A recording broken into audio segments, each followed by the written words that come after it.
How are you today? Is it Sai? How do you pronounce your name, please? Yeah, my name is Sai.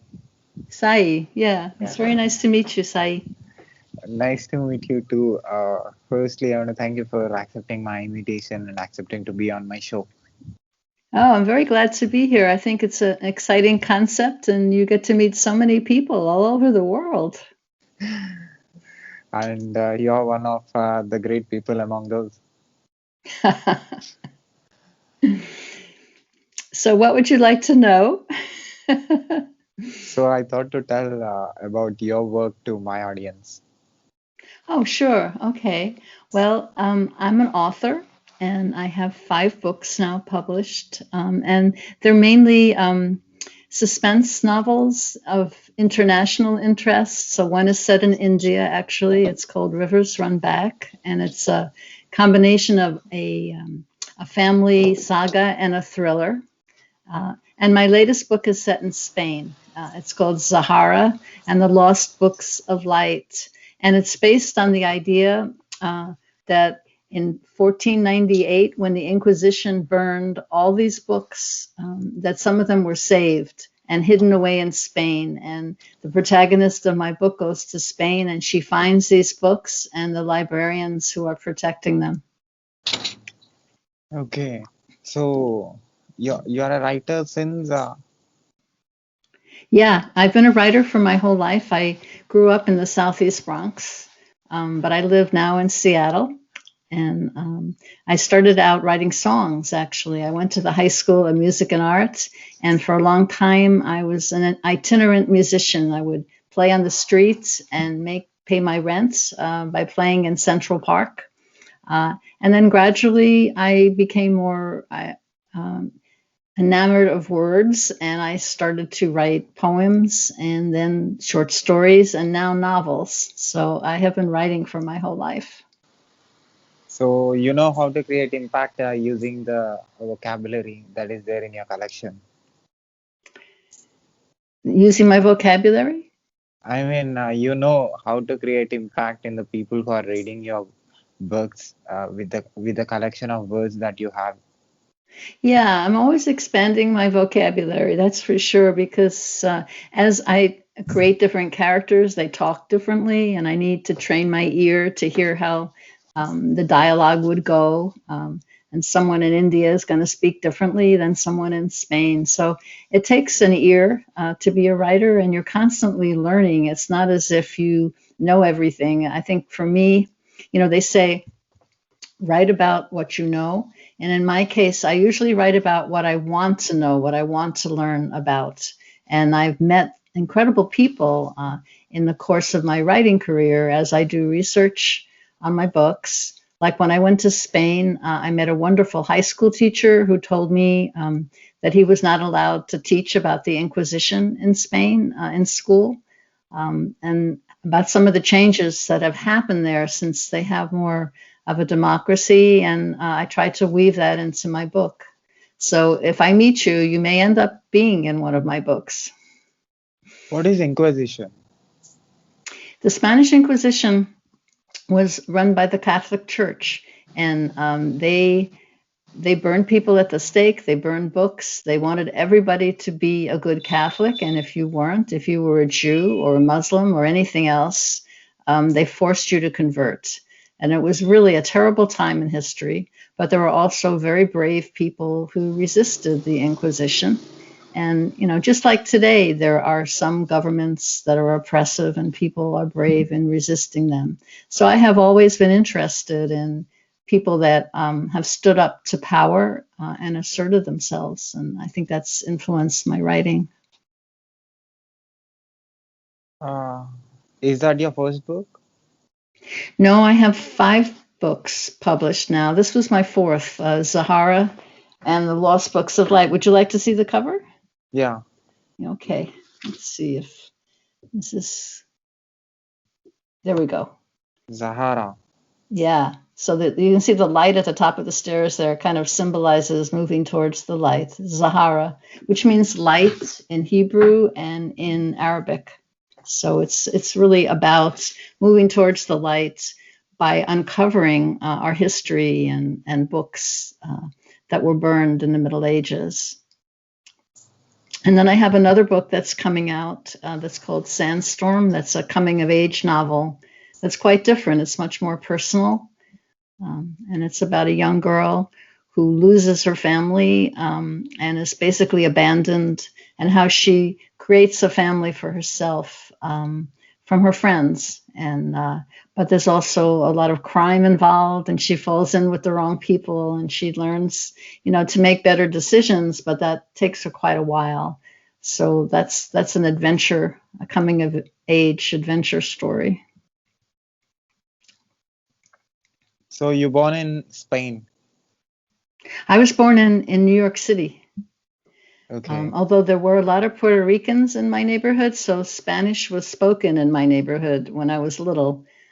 So I learned a bit of it. And I grew up in the Bronx, and I went to high school in Manhattan at the High School of Music and Art. So that's where I learned to sing, and where I learned that there was more to life than people fighting on the streets. I became more of an artist, and met many people who were kinder and gentler in the arts. And I think that's kind of saved my life, actually.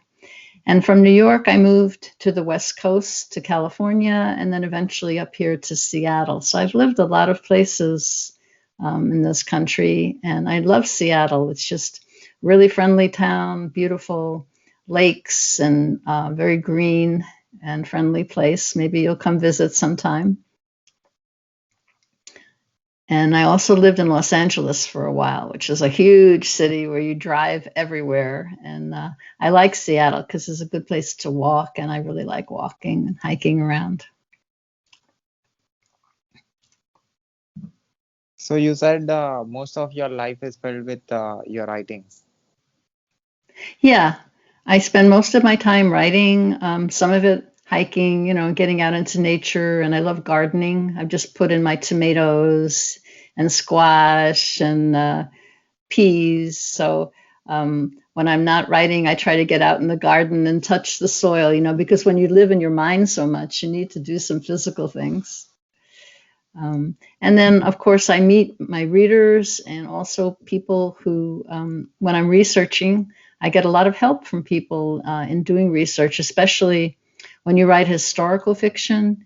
For instance, I met online, I met a librarian scholar who knew about all the books that were burned during the Inquisition, and he helped me, in my writing. So even though it seems like a book is a product of one person, it's very often the product of many people working together that help the writer with the research, that edit the book and help us improve our language skills, because there's always room, to be better. Even with 5 books published, I still feel that I'm, trying to perfect my language skills and just to communicate better. So can I ask you a question? Yeah. I'm wondering how you came up with this idea to do these interviews. So I'm like you. I wanted to communicate with the human beings on this planet using the vocabulary that I have, but you decided to use your hand. I decided to use my vocal cord. Yeah, I used to sing, so I kind of understand using the vocal cords too. Yeah. Can you So you've sing? been, excuse me? Can you sing? Can I sing? Yeah. Yeah. You mean like right now? Yes. Yeah, okay. Yeah. I can sing a song that that is related to my book because it's in the language of Ladino, which is a mixture of Hebrew and Spanish, and was sung in Spain. It was kind of in a secret language when the Jews were hiding from the Inquisition. It's called Cuando el Rey Nimrod, and I'll just sing a little bit of it. And it's about the birth of Abraham, who is the patriarch, of Muslims, Jews, and Christians. And so those 3 religions really come from the same roots. And that's kind of the point of the song, is to get along better because we come from the same root. So it goes a little like this. Cuando Rey Nimrod al campo salía, miraba en el cielo y en la estrella Abraham Avinu, Padre querido, Padre bendito, luz de Israel. So that's a Wow, little singing. you have a good voice. Oh, thank you. I love to sing, and I was in a world music ensemble for many years until we're not performing lately because of the pandemic, but we will start again. And we sang in 21 different languages, music from all over the world. And our mission, and Abrace was the name of the group, which means embrace in Portuguese. And so we embraced the music of the world, and all our members were from different places. And we sang in many different languages. And I think the closest to your home would be the Bengali song that we learned uh, about the honeybee, Radha and the honeybee, which Brahmor Kayo Gya Sri Krishna Ve Chereranole.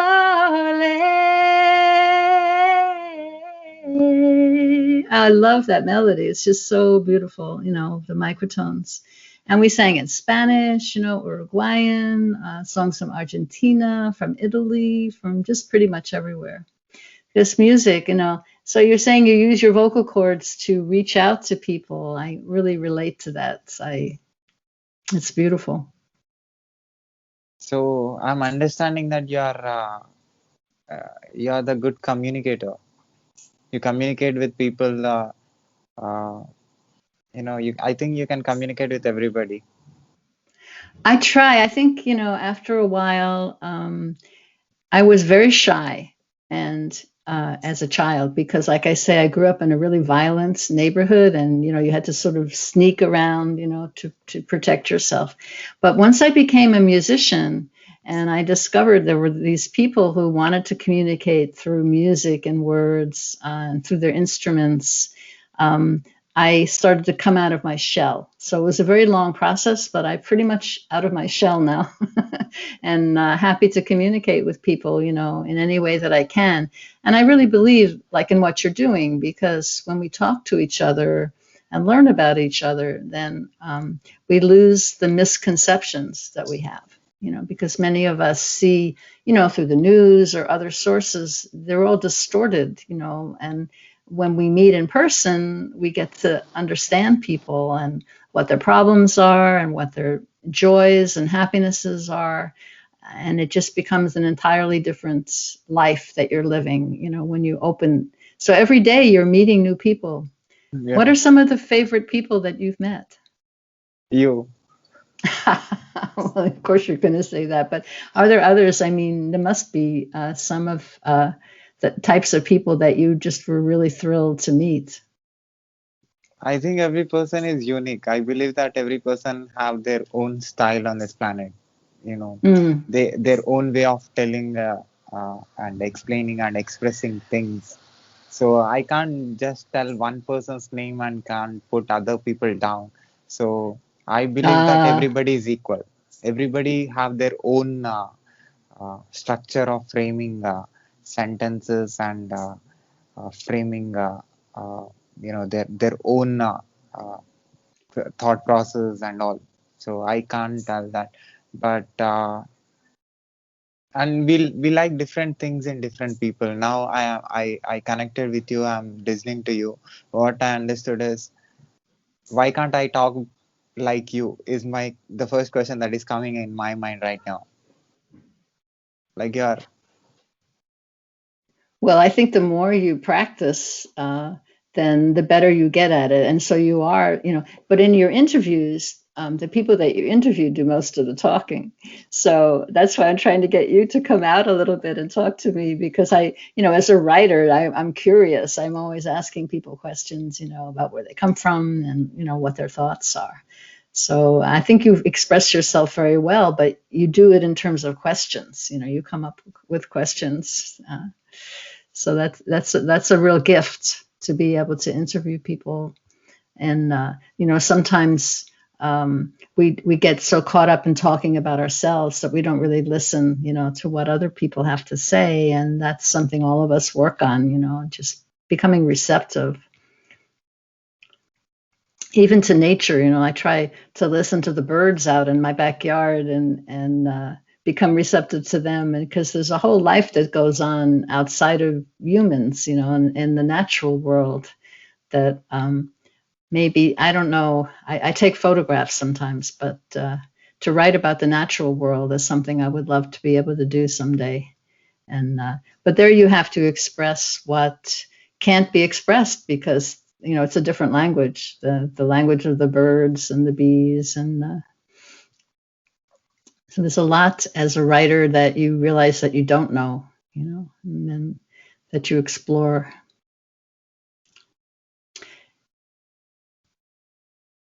So what else would you like to know about the writing life?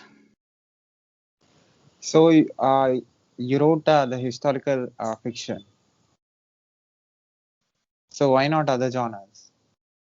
Well, historical fiction was this was my first book. Zahara was my first attempt at historical. I call it historical fantasy because it has a little bit of alternative history in it. But before that, I wrote mysteries, and I wrote about a private detective who lived in New York City, where I grew up, and took on these really difficult cases. And she even traveled to Russia to try to solve one of the cases. So these were murder investigations. And so those are very kind of gritty books that are set in urban settings and in the present. And so for some reason, I decided to switch genres and to write a historical novel because I just got very interested in how people got along in different centuries, in the past, how human beings related to each other in a different way than we do now. And for instance, in medieval Spain, there was this thing called the convivencia,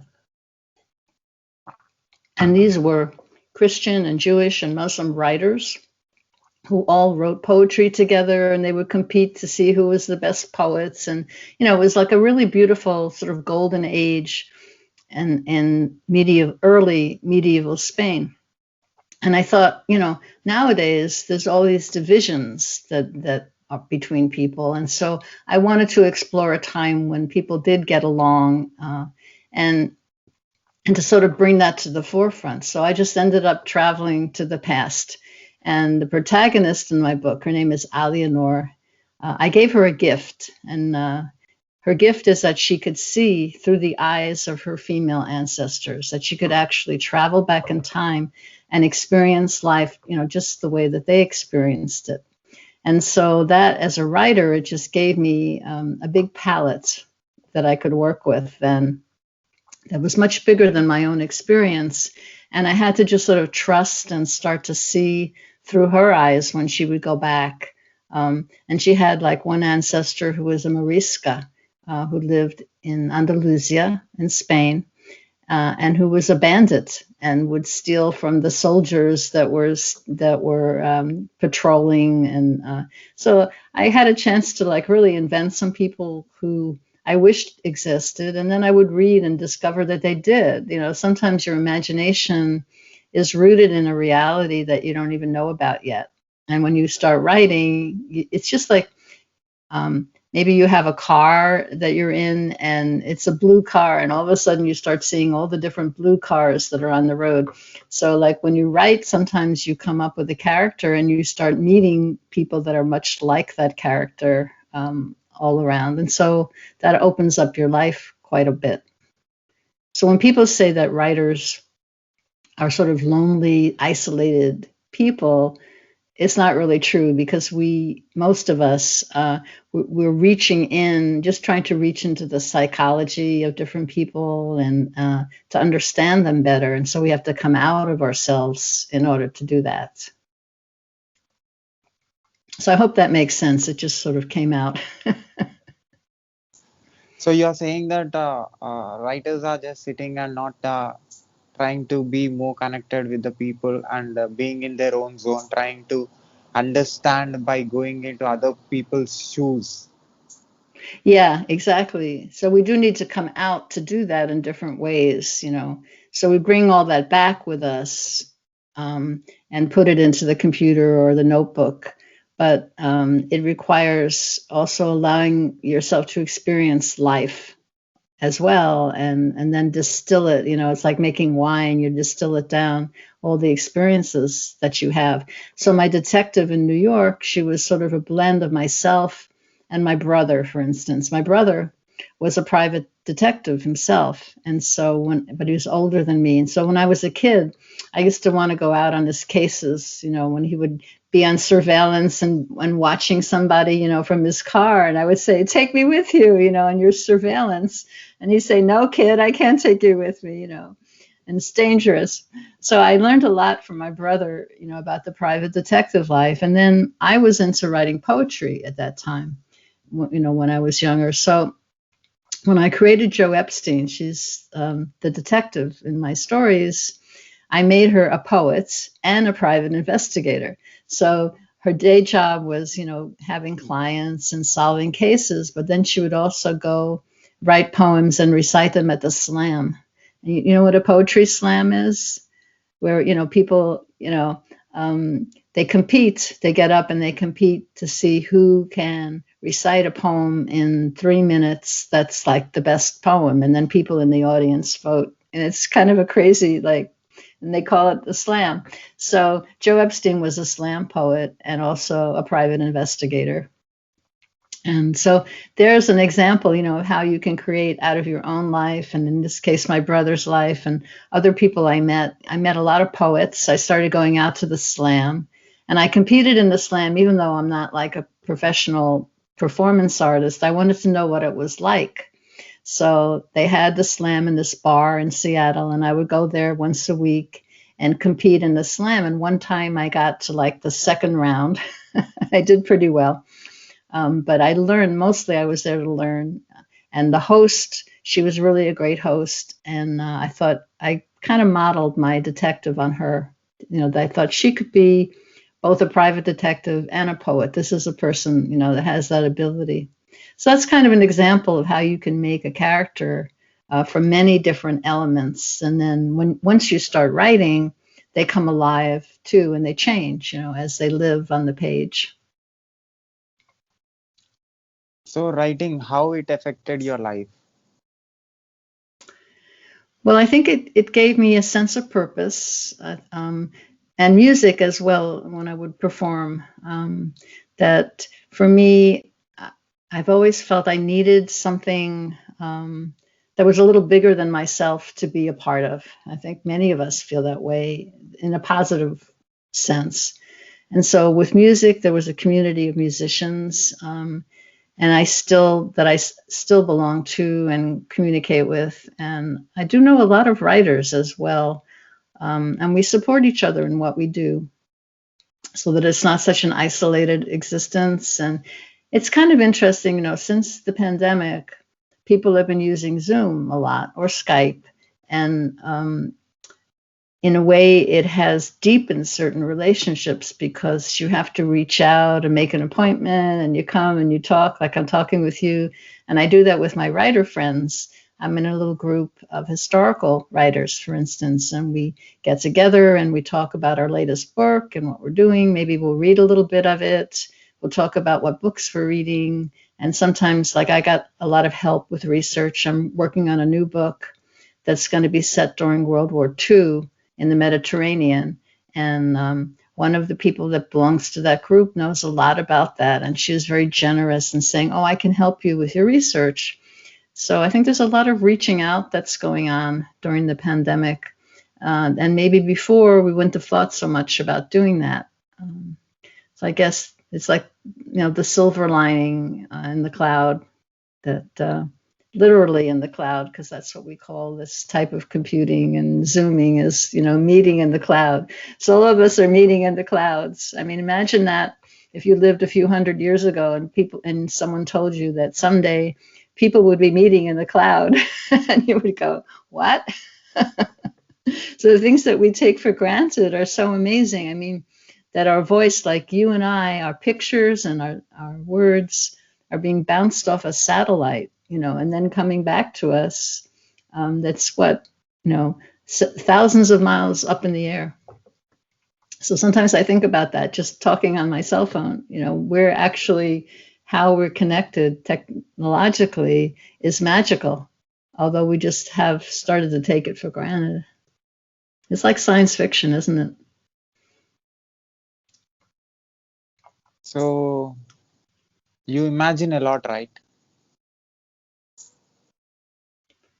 I imagine a lot. Yeah, because you're a writer, I'm sure your thinking will be somewhere else than present. Yeah, my husband says I get this look in my eyes when I'm someplace else, when I go into my imagination.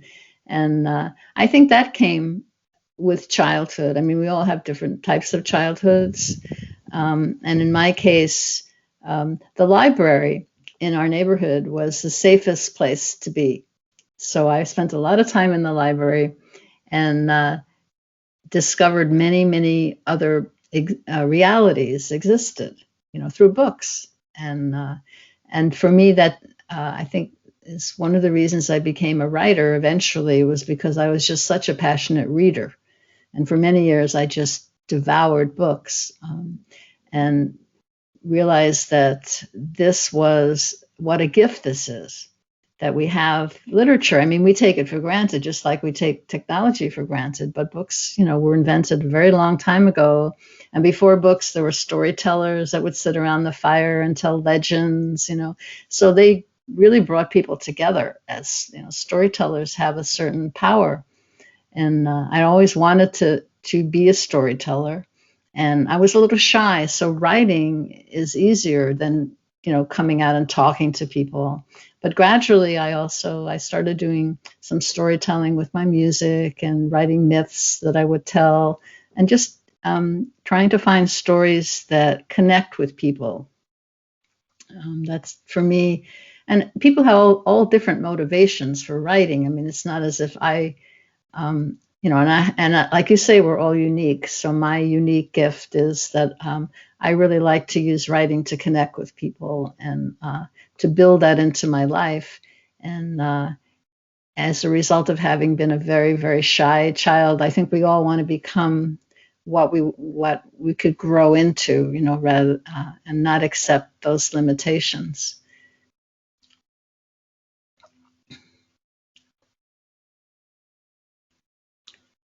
So, so what do you say about the present reality that you are observing? Because this technology, these devices are this network, all these mediums are connecting human beings. So, as a person, you are trying to, as a human being, you are trying to connect with the human beings with the communication medium called language and the word, which in which the words and the sentences are there, right? What do you say about the reality, the technology and the devices which are connecting you and me right now?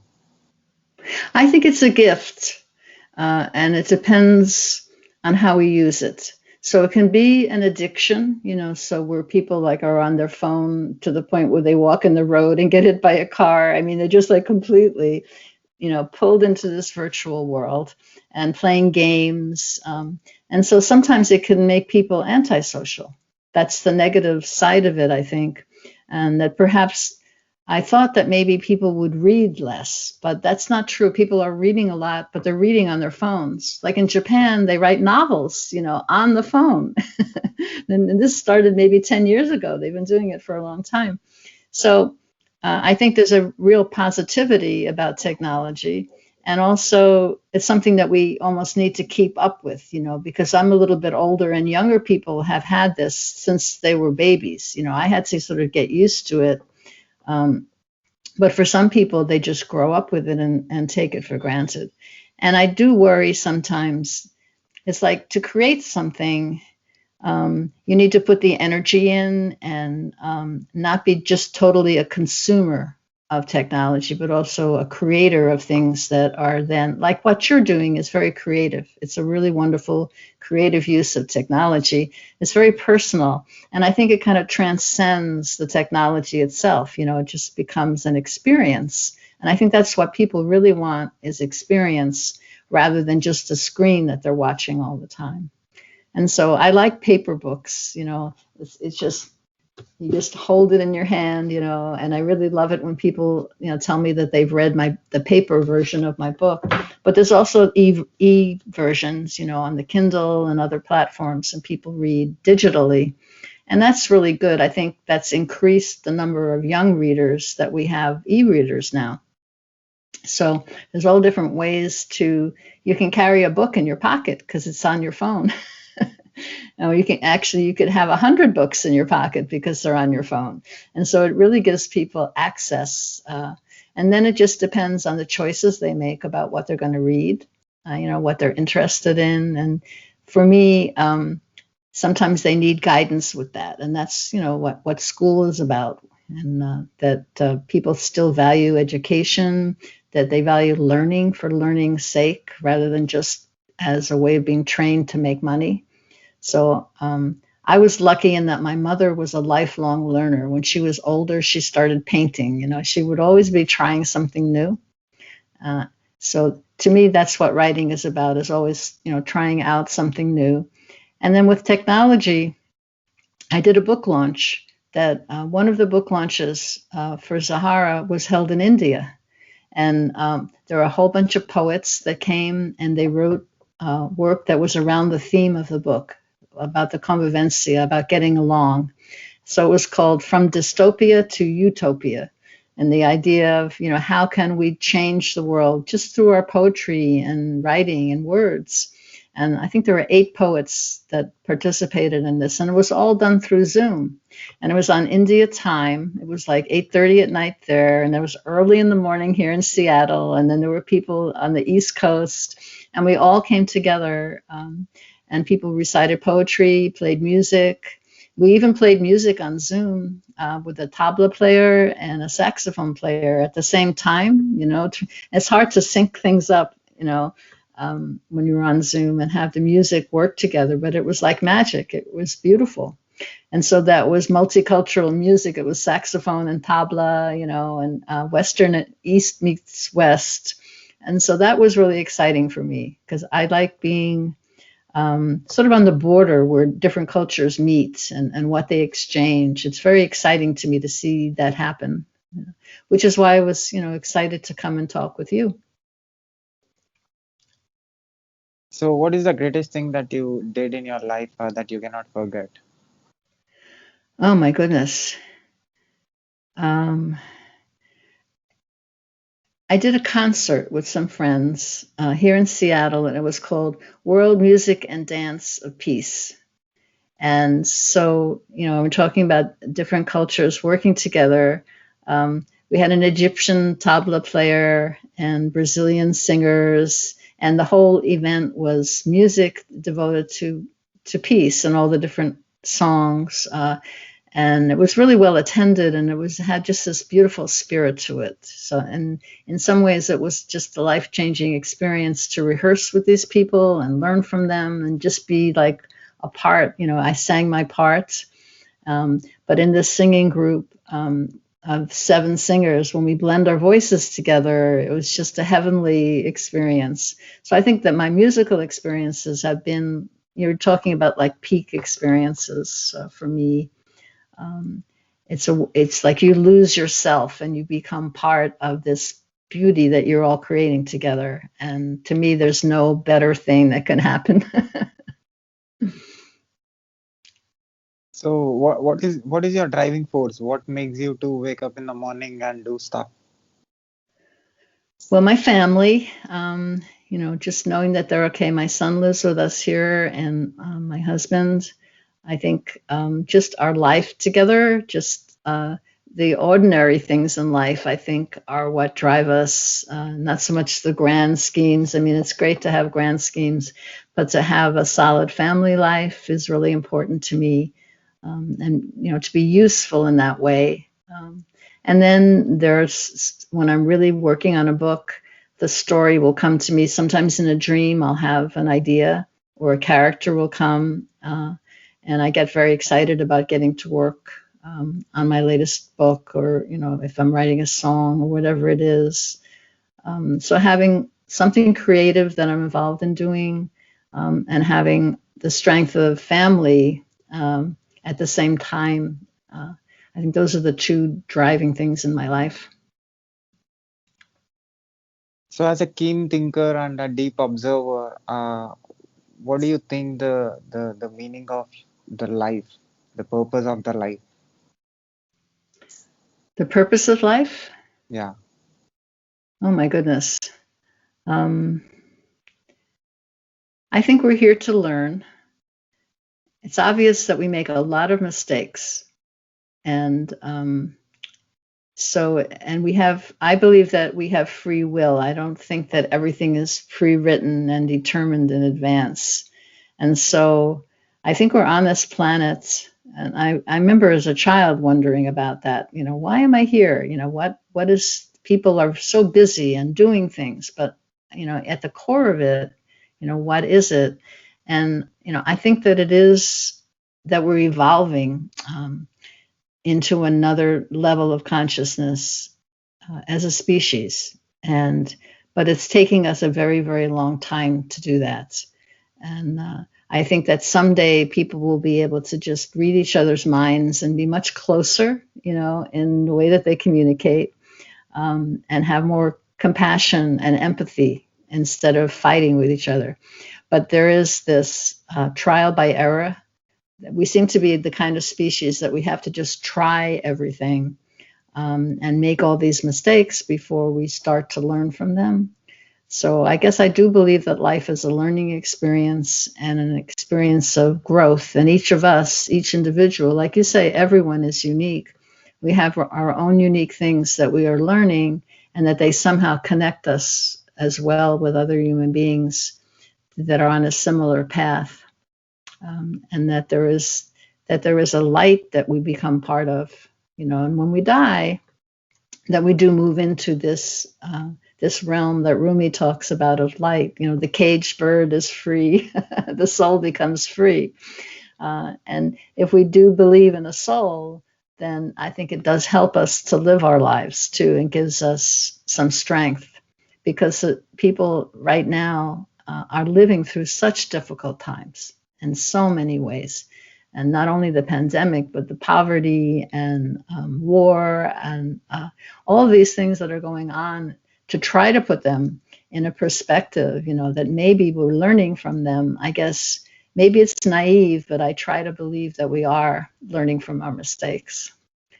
So that's a complicated answer to a simple question, but I did my best.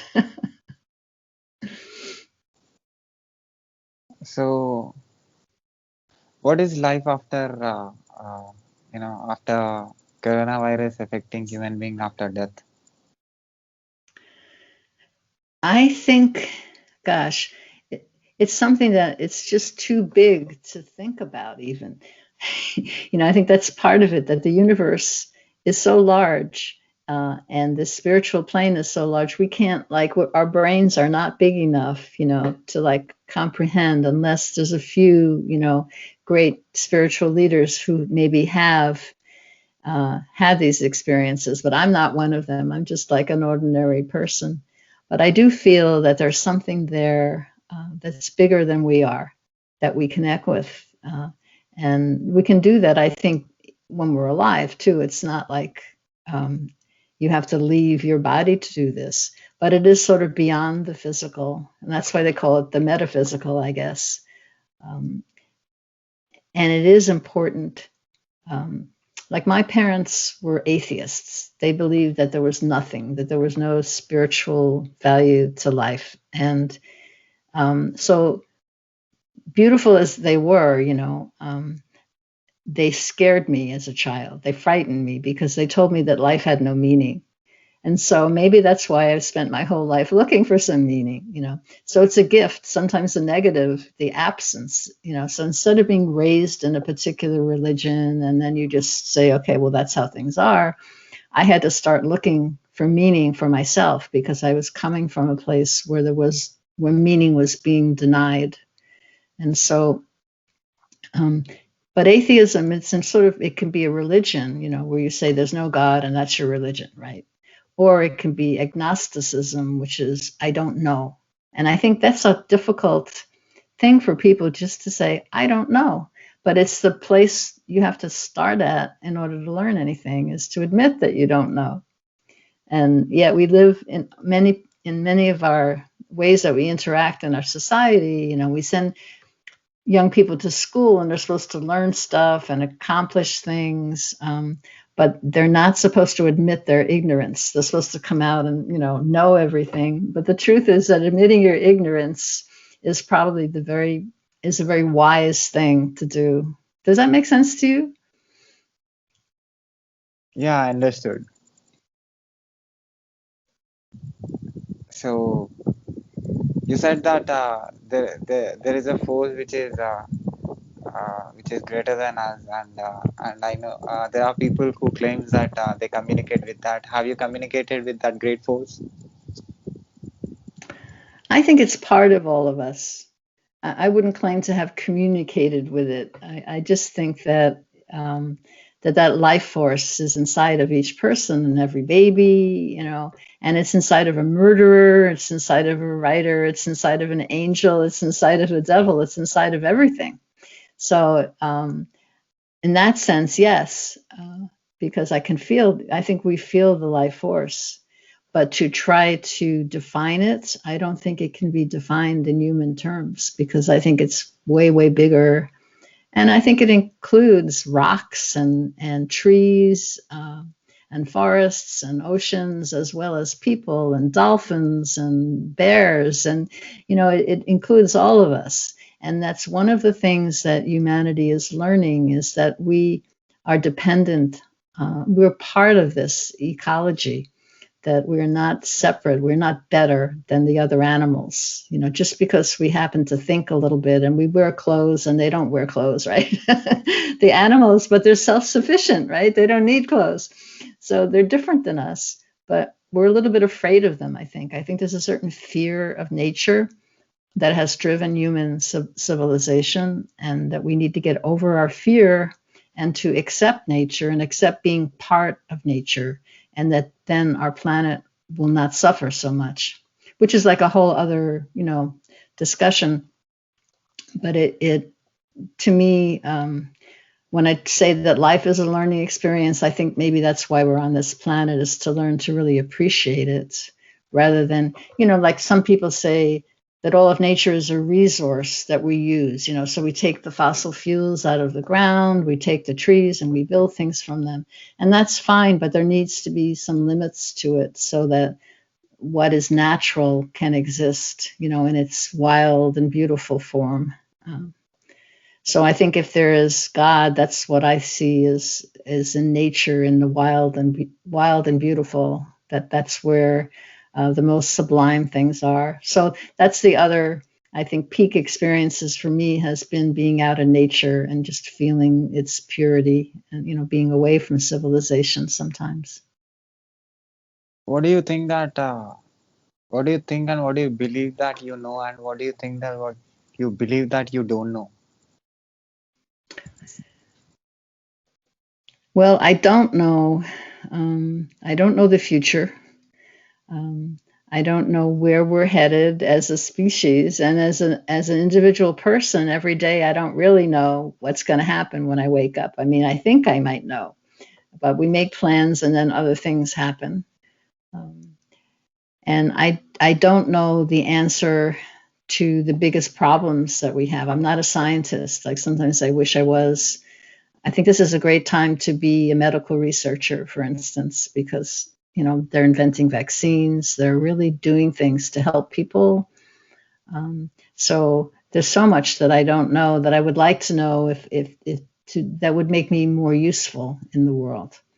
And it's great that I can write, but I see doctors and scientists and ecologists and people who can figure out how to keep the world balanced in some way, and with solar energy instead of fossil fuels, for instance. So I think there are many, many people that are using knowledge in wonderful ways to try to make the world better. And so I don't know how to do that, but I can appreciate them. So in the middle, you said that it is not, we are not just here to just consume the resources. We have to give something in return if you are using technology. Uh, so from you're into different things in your life, and you did a lot of, you contributed a lot of energy of yours to this world, right? So are you satisfied with the energy that you have contributed? Are you still feeling that I didn't give? I think there's a lot more that I could give. And I think that the pandemic, because it drove many of us into isolation more, has made me realize and value other people and my contact with them. And I sort of can't wait, so I can get out again and maybe sing for people in person rather than on Zoom. So yes, I think this is a lot more that I feel that I could do. And environmentally, I mean, we can't do everything because you would just be like totally overwhelmed. But I do feel that maybe there's another book in me that has to do with some of the things that you and I are talking about. So it's been very stimulating for me because you don't talk a lot, but then when you ask a question, it's like very pointed. So you really got me thinking about this. So I'm not going to give you a strong answer because I don't know, but I do feel there is more that I could give. So what do you believe that is working for you? That is working for me. I think that my storytelling skills are getting better, and but that I need more to be out more and experiencing more to bring back into my writing. I'm kind of at that point.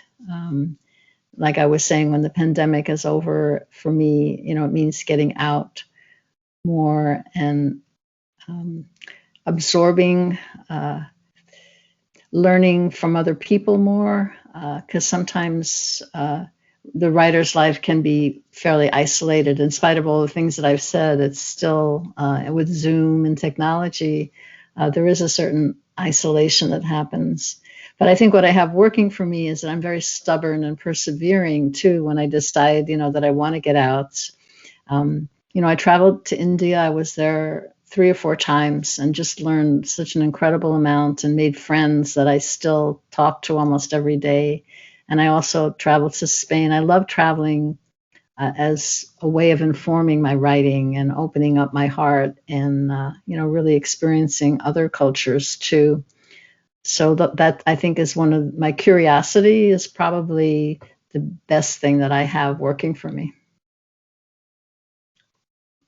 So at last, do you have anything to say about the work that you do, about your books and Well, all of them are available. If you just like, it's Joyce Yarrow. If you were to Google my name or go to Amazon, one could find my books. And I'm hoping I may reach a few new readers, as a result of our talk. And I love hearing from readers. If you want to befriend me on Facebook or something, I'm pretty open and just love to chat with people about writing. So that's, hoping that maybe some people will reach out that I haven't met before because I love meeting new people. And I think that my writer's life has, in an ironic way, even though it's isolated, has also opened up, me to many, many people. And that's another thing that technology has given us. If we use it carefully, that ability to touch many other lives and have them touch us. I'll put your book links in the description of this video. People who finds our video on YouTube, they'll find your links. Oh, thank you. I really appreciate that, Sai. Yeah. And at last, have you seen any videos of mine on YouTube and what do you say about it? I've seen a couple and I really like them. You interviewed a writer I'm trying to remember where she was from. Um, but I like the variety of people that you'll interview someone. I think there was someone that worked in the oil fields or in the fossil fuel industry, and then you were talking with a writer, and you have a reach. I was wondering how you find these people and decide to interview them. Everything is in front of us. Yeah, consuming is very easy than Ah, giving back. it's easy to find people. Yeah, yeah. So, Well, what do you say? I love what you do, and I think that I hope that you continue. And I'm going to continue to watch your show, and I learn from people and what they share. It's really quite interesting. And at last, words about our conversation in this video.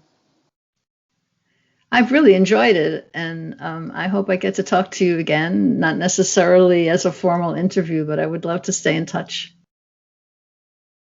So, yeah, I want you to keep doing what you love and create more energy and contribute more energy and improve the skills that you have already and do great things and be so nice to a lot of people like you did now. Well, thank you so much for having me on your show. I've just really been a great experience, and I wish you well with all of your interviews and your life. And I'm very happy that we met, Sai. Thank you. Thank you for giving me your valuable time and spending your valuable words, not in your book, but in this video. That's my pleasure. Okay, well, you take care then. Yeah. Can I put this video and audio clip on my YouTube channel and social media on internet, podcast everywhere with your permission? Sure, let's live dangerously. Okay. Okay. Keep smiling. And You too. you're very nice. Oh, thank you. Same to Yeah. you. It was great Yeah. talking with you. Till Me later too. then. Yeah. Okay, Bye. bye bye.